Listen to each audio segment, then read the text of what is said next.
You are not going to want to miss this episode. Welcome to episode 5. Brian.Dehn here, and I've got two big things going on here. First, I have a guest who you are not going to want to miss. And second, we're going to the above and beyond.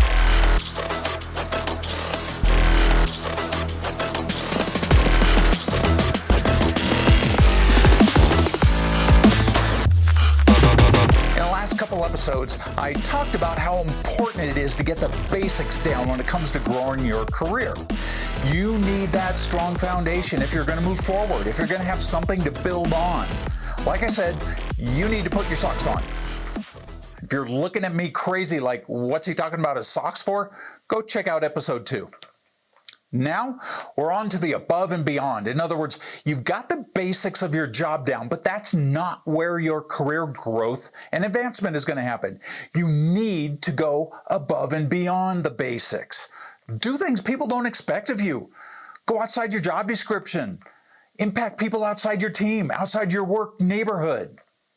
And I've got just the guy to tell you how he did it, his story. Let's cut to the interview. Everyone, thanks for listening in. I have the privilege of talking with Wayne Abbott today. He's someone I respect greatly. In fact, he doesn't know this, but I frequently use him as an example of someone who goes above and beyond in their career when I talk with other people about their careers. And that's exactly what I want to dig into with Wayne. How he has gone above and beyond the basic expectations of his role, why he's done that, how it's impacted his career, and what his recommendations are for anyone wanting to grow their career. So, Wayne, thanks for making the time to talk. I really appreciate it. Yeah, my pleasure. All right. So for those of you who don't know you, for those of people listening who don't know you, would you mind taking a couple minutes to introduce yourself, talk through a brief career history, where you started in the industry, what your progression has been through various job roles, and what you're doing now, just so people can get familiar with you. Sure. Yeah, so I graduated from school in 1990, and I graduated with an electrical engineering degree, but I always had a focus in computers, a lot of computer engineering, etc.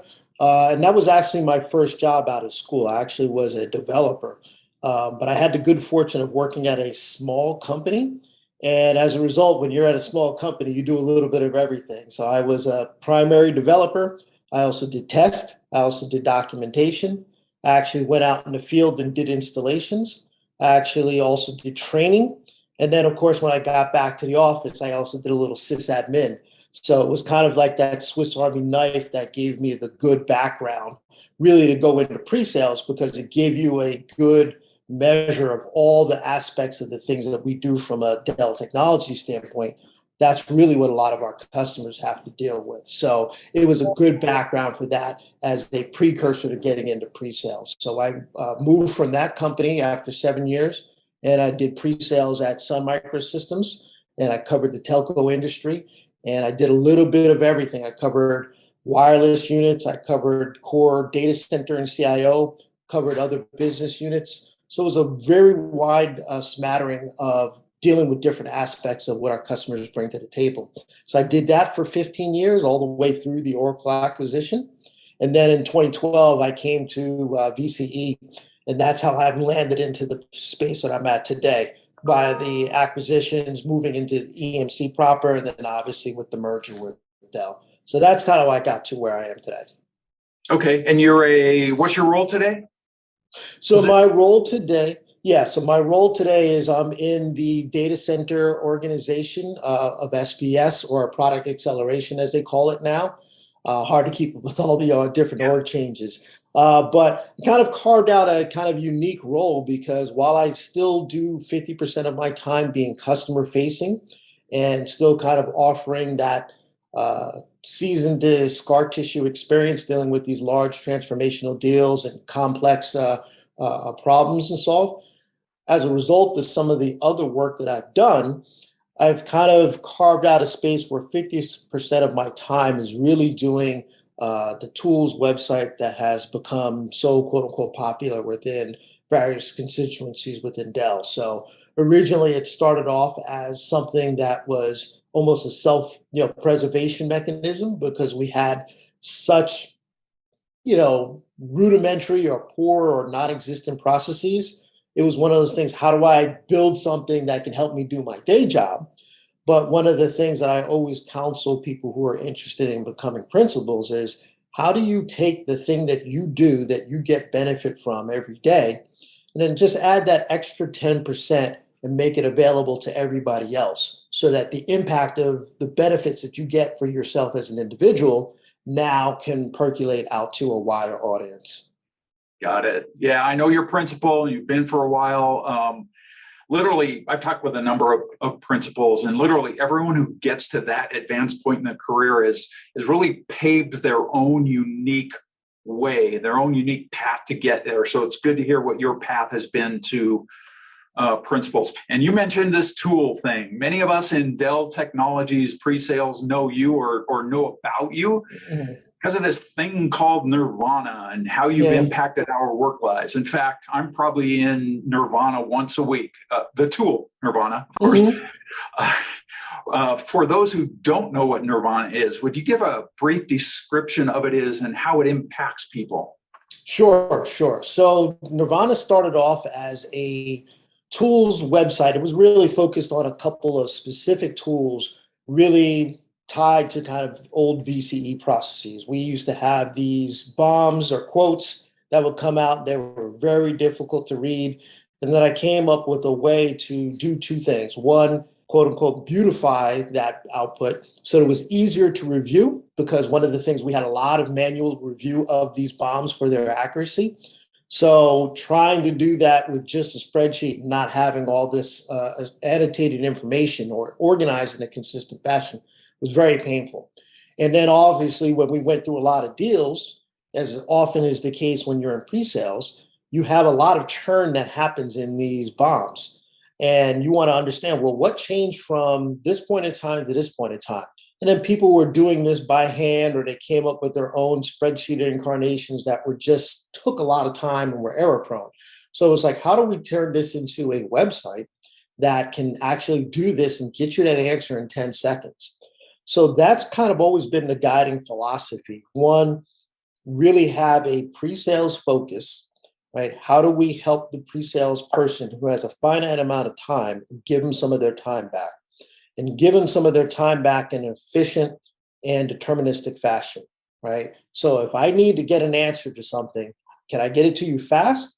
And can I always get it to you consistently? And that's kind of been my mantra in terms of how to develop the site over time. So it's grown from then to having a whole suite of tools that cover the things from requirements capture to sizing to CPQ tools. There are a lot of back-end tools that constituencies like professional services or our PSS organization use. So there's an engineering uses it. So there's a wide gamut of tools that are there now, and they're all come from the philosophy of, how do I take some particular task that was very difficult before, or something that we know that is happening over and over again?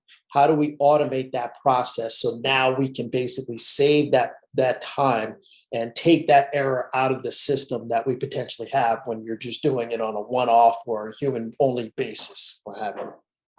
Yeah, I literally spent probably the last 3 to 4 weeks every day either using Nirvana or using output from pieces of Nirvana, the bombs, you mentioned the bills of materials and so on, updating those over and over, running them by the customer. The customer wants to make this change. You have to go back and update the bill of materials and so on. I literally spent pretty much every day either in the tool or using output from it. So I'll say now, thank you. And that's really the point, is right. If you had to do all that stuff by hand, right, not only is it a time sink on you, right, but in just our terms of our ability to accelerate the sales cycle, right, that's what this whole process is about, right? How do I capture those requirements consistently? How do I do sizing efficiently?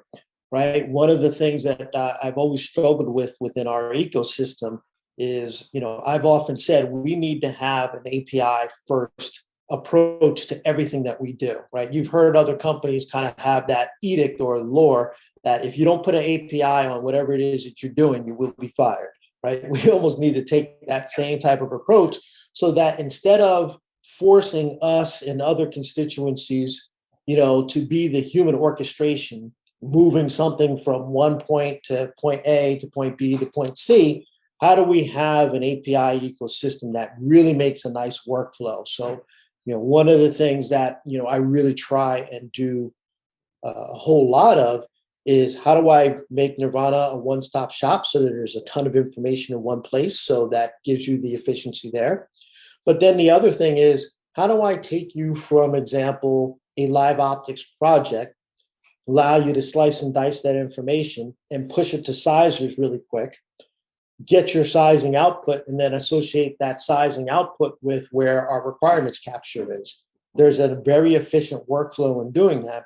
And one of the reasons why I think it's unique is because I try and keep my hands still in customer-facing activities and still have an understanding of what customers or what we have to do in terms of making the sales, trying to understand that process and saying, okay, how do I make that process as efficient as possible for my counterparts, right? So being able to gather requirements, size against those requirements, come up with iterations, and then be able to present that back effectively to the customer and be able to have an informed conversation with them. How do I enable that process? That's really what I try and think about as I'm trying to build these tools. And then again, not only consume them for myself, right, but how do we get them to a wide audience so that we all have a methodology and a practice that's very repeatable. Yep. Great stuff. You've kind of hit on this point while you were talking. This thought came to mind. You've kind of hit on this, but I want to talk more about you than the tool. So I'm guessing, and it sounds like creating Nirvana was not part of your formal job description.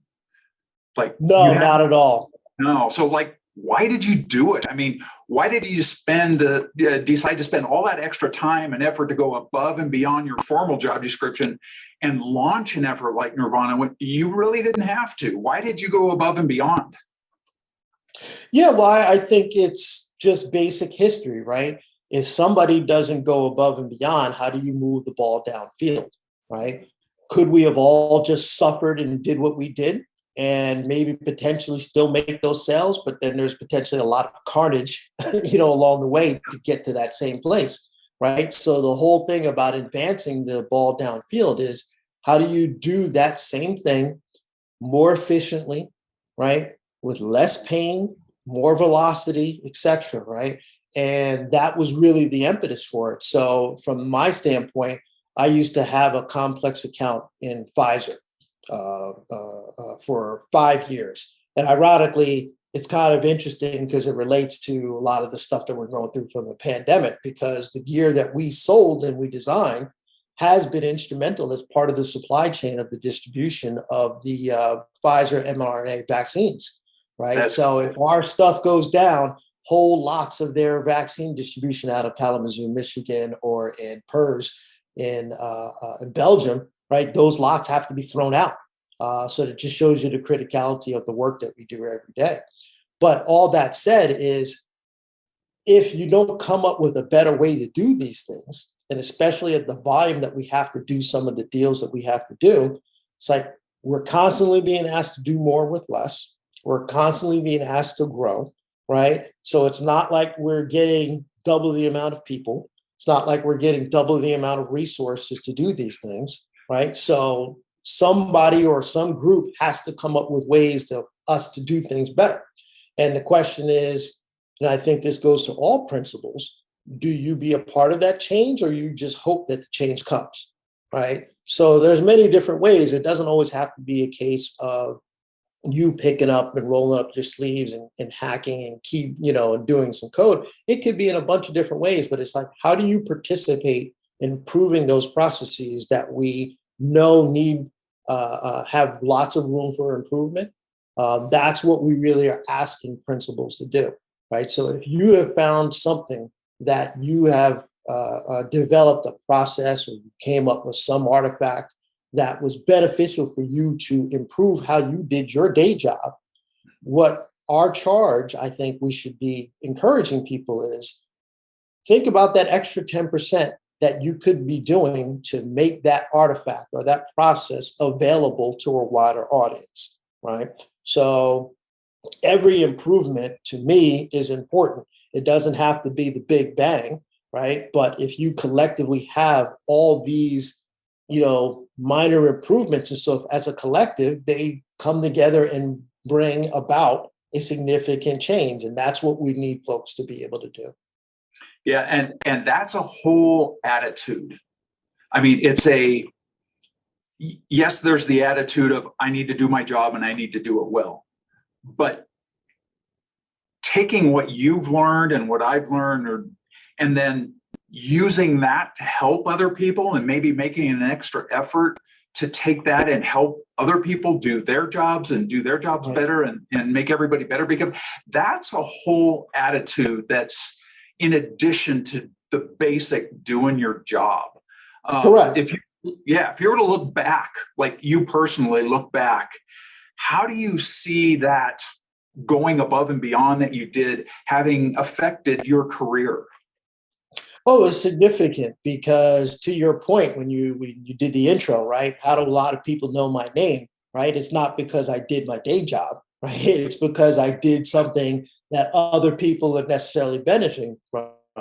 And it's definitely impacted my career, because it's been able to help me carve out this unique spot that I'm in right now, in terms of having, my hand 50% of my time being customer facing, but 50% of my time really impacting, I would hope, a significant portion of the population and our processes internally. So I think that's a key thing. Obviously, just the name recognition is a big thing. Being a primary, I would say, ingredient in terms of me becoming a principal, that was all impactful. So all those things combined, to me, really just kind of set up, my brand and my ability to, have a conversation. And there's not a lot of that quote unquote background of, well, who is this guy? What is he doing? And so forth over time, because I've built up this credibility of having some level of impact. When I speak, hopefully it has a little bit more weight than if I was just coming off the street and people had to figure out who I was and did I have any credibility? Did I have the experience to offer a validity to what I was saying? Yeah. That's great, and that's the kind of stuff I wanted to kind of hear from you, is how have you personally been affected by having that attitude of going above and beyond. As a last item before we finish up, what suggestion? I know you've gotten into these already in some of what you've been saying, but I want to call this out. What suggestions or recommendations around this whole idea of going above and beyond your basic job would you like to communicate to others who are looking to grow their careers? Yeah, I would think it's pretty much along the lines of what I've been doing as far as my mentoring is concerned. So a number of people over the years have come to me and they've been going for principal. And when I start mentoring them, hopefully it's not just before they're about to become principal for the first time, but it's at the beginning of them thinking about that process. And it's really about, what I mentioned earlier. How do you take what you're doing from your day job? Let's first analyze that, and then look at the things that you thought improved how you did your job. Let's look at those artifacts, those processes first, and then let's turn those into repeatable things, presentations. Let's turn those into tools if necessary. Let's turn those into processes that people can follow. Start with that. Then it's about, how do you then start taking that and expanding it beyond just your space, right? Now you've done this for your particular area of pre-sales, right? What about your interaction? Because we are one part of the overall workflow, right? In terms of something selling, right? There's the pre-sales, there's the sales, there's the delivery, the professional services, and so forth. you could have an impact along all those areas, right? And you bring a particular unique pre-sales view as an example to that, right? So how do you take what you've done and apply that to not only just your particular part of the workflow, but all parts of the workflow, right? So one of my people that I'm mentoring, he's come up with a process that works well in terms of communicating information to PSS when it comes to configs, communicating that to the sales rep when it comes to selling, and more importantly, gives communication not only as an input to our solution abstract for manufacturing, but also helps the professional services when it comes to deploying, right? How do you get that person to say, okay, let me not just focus on the piece in terms of my interaction with PSS, but how do I take this same artifact and apply it to all aspects of that work chain, right? Because again, one of the things that we're looking at from a principal standpoint is not only are you impacting your particular part of the pond, but how are you impacting a wider space of the pond in general, right? So what I try and do is, okay, let's do what the first things first. Let's see how you can take what you've done and impact the people around you immediately. But then let's start thinking about this same artifact and how it applies to other areas and see how we do that type of impact. Right. So that's what we want to do. It's almost like thinking about it as concentric rings of influence, right? Impact yourself, impact the immediate people around you, then a wider ring, and then an even wider ring. All right. And then that's kind of what I've tried to do. Right. When I did Nirvana, it was really first and foremost for me to survive the violent accounts that I was in.